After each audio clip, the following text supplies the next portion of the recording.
My name is Elian, and this is my sister Almas. I was born in 2005 in the village of Ilnae, along the Khabur River in Syria. Tonight, I'm here to share my story. Let me take you back to the very beginning, to the day we were captured.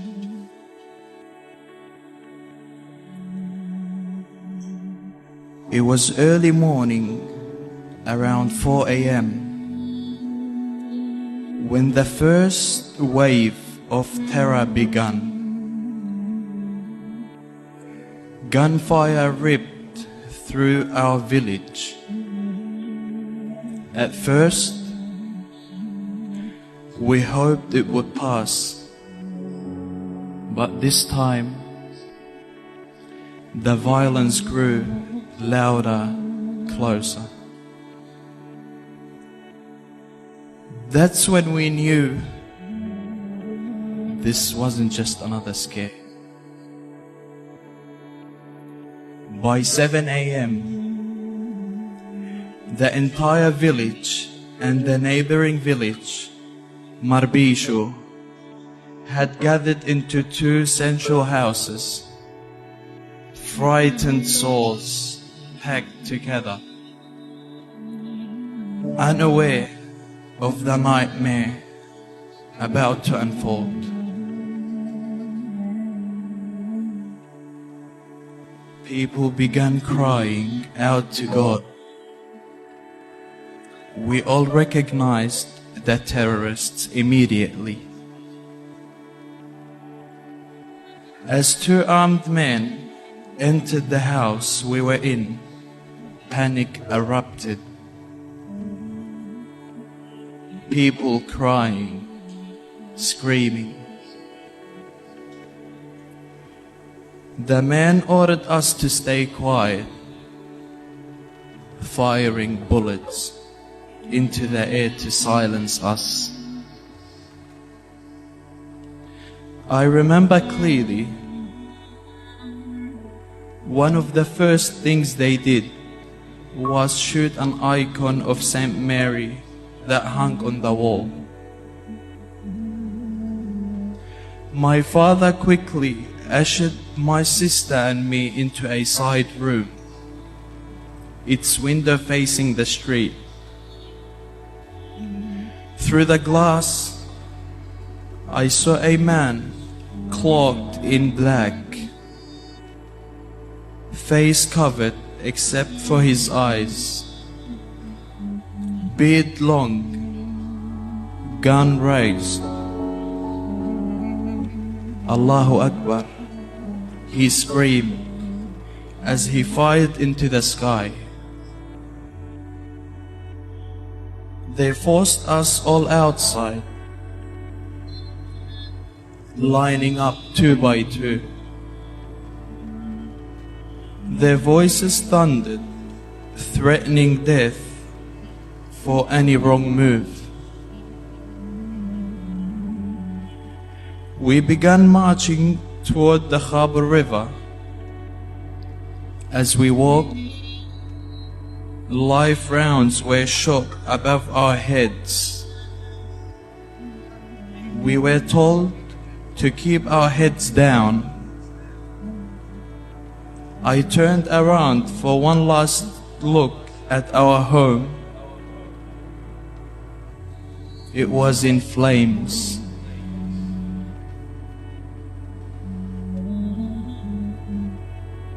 When we reached the river, I estimated around 300 armed terrorists were waiting for us. My elderly grandmother couldn't keep up due to her old age. They transported her on a motorbike to catch up with us. Eventually, we were forced to kneel, hands tied, heads down, at their mercy. I truly believed that was my last moment. My mother's hand trembled on my right, my father's hand on my left. I looked into their eyes. I saw my own fear reflected back. Mom, Dad, I whispered, let me kiss you one last time before they kill us.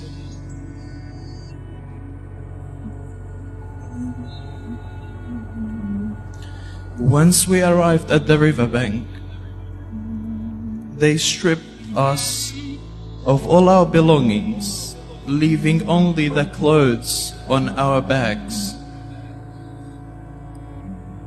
Then they crammed around hundreds of us, children, adults, the elderly, into a single truck.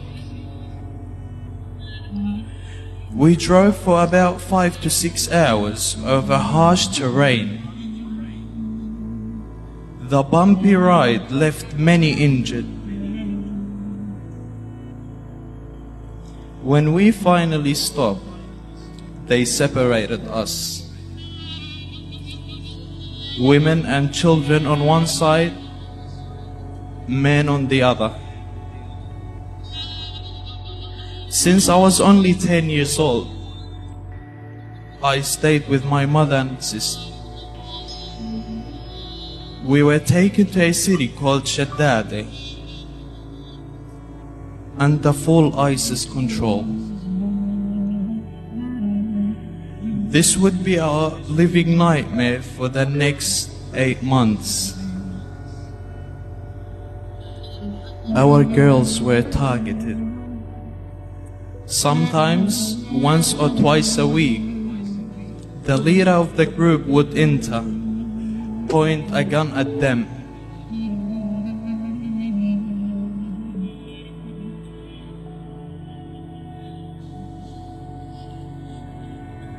Order them to stand, then sit. It was a tactic, a cruel routine to intimidate and choose. One day, the girls followed the same routine, but this time, all but 3 were let back into the room. One of them, just 14 years old, was taken away and never seen again. That day shattered us. This was a difficult time for the group, and there many other psychological torments that affected us. Another instance was when they gathered the children and forced us to watch terror videos of beheadings, burning people alive, to keep us disciplined, warning us that we would be next, instilling fear to convert us and deny our Christian faith. I started to think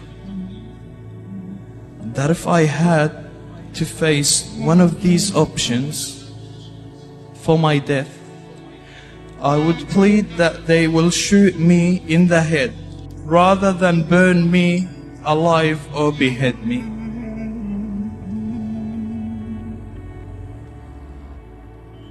Several months later, the children were transported to the area where the men were held hostage.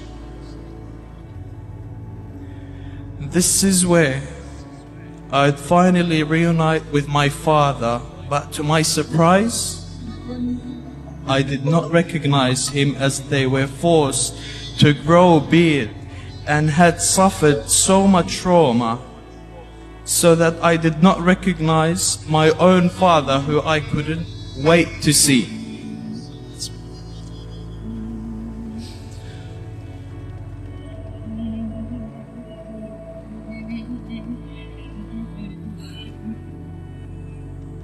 When I saw him, I knew that was my dad, but at the same time, I had doubt and fear because he looked a little different. I cried, and in that confusion, I refused to go to him. While he was crying, thinking, I did not want to be embraced by him.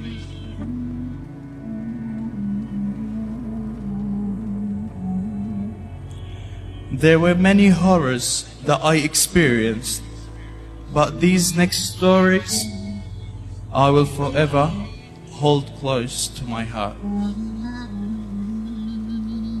One day, 3 female terrorists came in to conduct a random search. When they reached my mom, they found a small cross necklace, one I had made for her own, of drawstrings from my pants, and a bit of money she had saved to donate to St. Mary's Church in Tal Tamar when we would get released. They demanded both.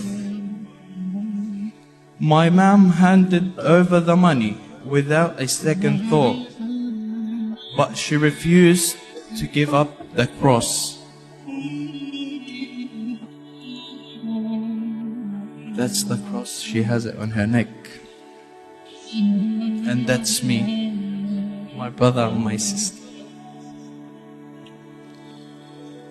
They held a gun to her head. Still, she didn't budge.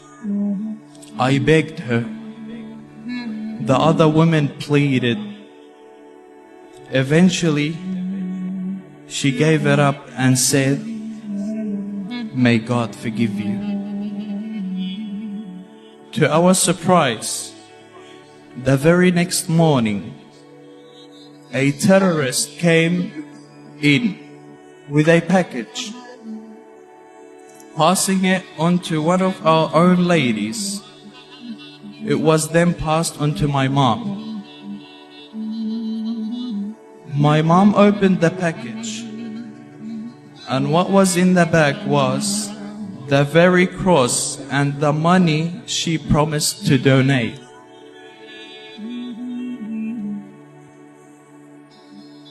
My mom broke down in tears. Her faith was reignited. She knew we would be free.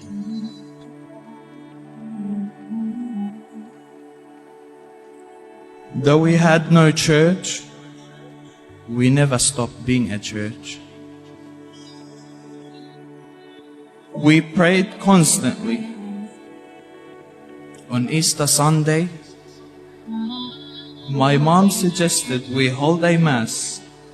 Some asked, with what priest? What qurbana? My mom gathered some leftover grapes.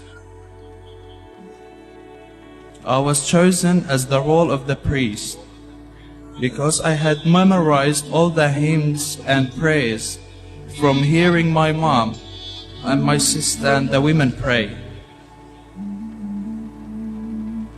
When it came to receiving the Eucharist, instead of the usual custom of bread and wine, we compromised with the grapes. The people lined up. I gave 1 grape to each person.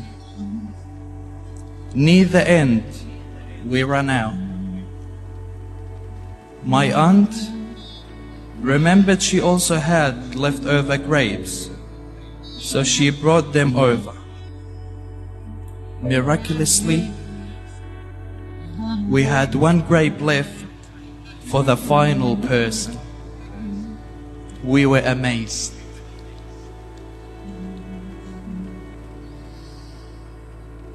8 months after we were captured, in October, we were blindfolded and transported once again, this time to the stronghold of ISIS, Al-Raqqa. They took us to an underground ISIS bunker, 50 crammed in one room. Being in the small room, we all felt claustrophobic. My mom usually gets anxious. This time, her anxiety was worsened, as we had no windows, no source of light or fresh air.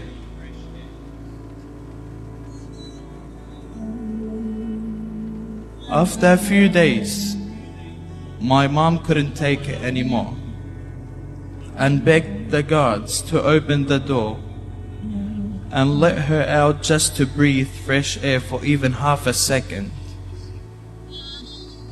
They refused and shut the door again.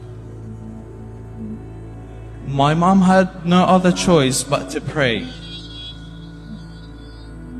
While we were in there were many missiles that would pass by, multiple in a day. As my mom continued to pray, through God's grace, one of the missiles struck the building, tearing the roof apart. Despite us usually trying to spread out across the room, desperate for our own space, this was the one moment where the impacted wall was free. We all survived the missile strike, and were blessed to finally see the sky, sun, and could breathe fresh air that my mom was praying for. After the attack, we were moved yet again to another hostage home. We didn't know it yet, but this was our last home before we were free again. On our very last day, we were still holding on to the smallest hope. ISIS came in, calling my mom's name, my name, my sister's name, along with several other names. But we didn't know if we were being called to death or freedom. We still didn't believe we were free until we were taken back to Khabur. We recognized the bishop, and that's when we were felt that we were finally released and safe. And even after all the pain, my mom still carried the same cross and the money. She gave it to St. Mary's Church, as she had always intended.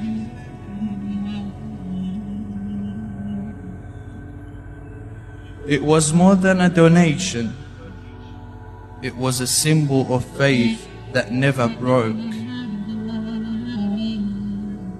Within a few months, we left Syria to Lebanon, and we are thankful for the Australian government for allowing us to take refuge and build our new home here in Melbourne.